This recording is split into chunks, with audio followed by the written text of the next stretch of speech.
Hello la LTN Team, content de vous retrouver pour ce vendredi 8 décembre, jour où le Bitcoin consolide, mais jour également où certains alts sont en train de démarrer ou de redémarrer même.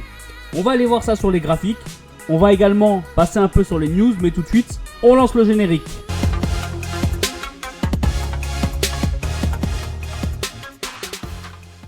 Comme d'habitude, on va démarrer par les news avec Binance qui renonce à sa licence à Abu Dhabi.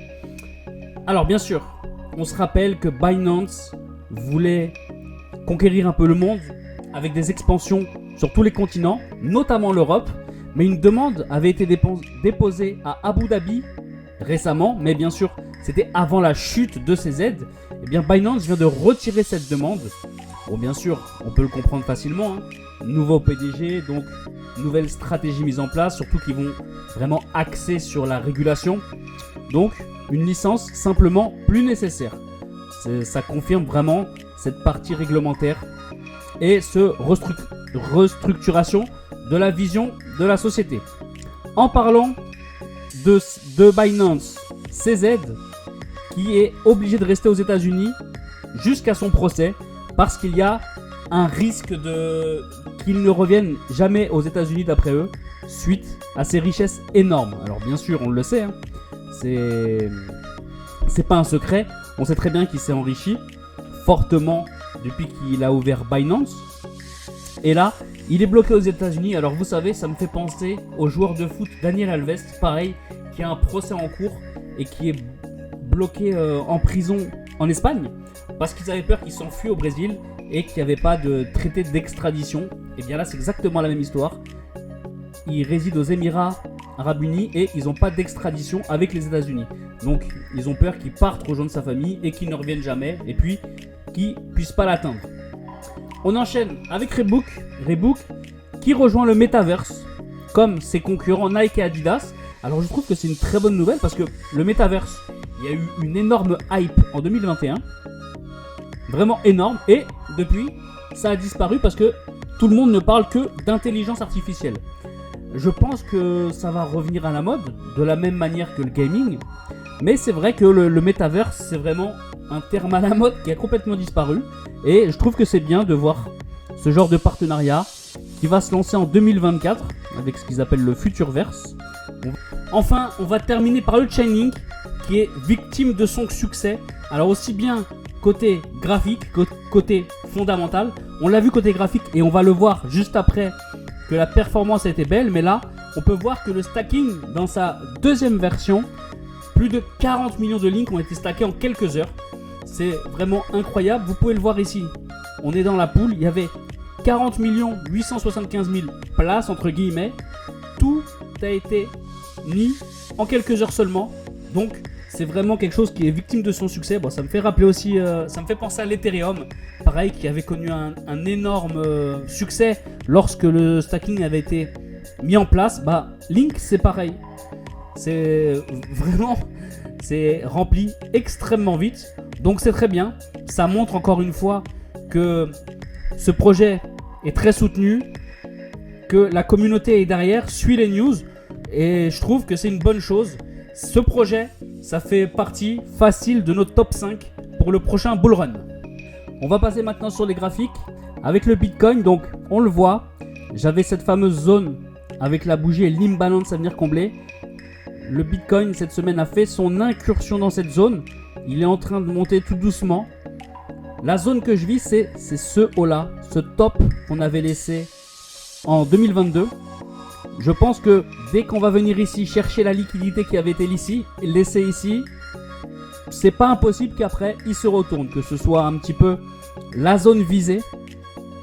S'il a vraiment beaucoup de force, qu'on a une petite annonce sur les ETF qui sort du chapeau, pourquoi pas aller chercher tous ces hausses là, toutes ces mèches qui sont à quasiment aux 52 000. Je trouve que ça fait peut-être beaucoup. C'est pour ça que je pense qu'on pourrait arriver au top, entre guillemets au top local, vers les 48 000. Mais bon, sur un petit coup de folie de fin d'année, sur un petit coup de folie d'acceptation des ETF, pourquoi pas même aller toucher 50, 52. Mais pour le moment, j'ai du mal à y croire, à voir quel va être le scénario. De toute façon, on sait que tout est possible. On enchaîne avec l'Ethereum qui a poussé hier. Et on voit que depuis qu'il a passé la barre des 2100, et bah c'est simple. Vous le voyez là, il n'y a pas de résistance. Tout simplement, quand on le regarde à long terme, pour moi, il peut se retrouver très facilement au contact des 3000. Donc à surveiller.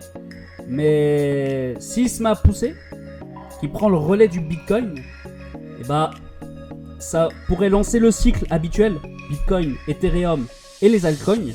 Donc là vraiment c'est l'Ethereum qu'il faut surveiller, parce que s'il part fort, déjà il peut partir très très fort et monter très très vite, mais ça enclencherait son cycle, puis par la suite celui des altcoins, notamment de Matic qu'on suit tous les jours, hein. Vous savez qu'on est friand de ce projet. Pour le moment il est sur cette zone dure. Il y a la zone dure par la suite des 1$. Bon, il en est loin pour l'instant, donc on va passer. Link, qu'on vient de parler justement, on l'avait vu ensemble dans cette grande box, il en est sorti. Là, il est en train de se reposer. Il repart à l'attaque aujourd'hui. Il y a une zone dure à 18. Si il arrive à transpercer cette zone dure, il pourrait facilement se retrouver au contact des 30. Après, ça pourrait aller très très vite. Bien sûr, il faudrait de la force. Polkadot, dont on a parlé hier. Alors vous voyez, ce qui est intéressant, c'est que c'est un peu comme le Link.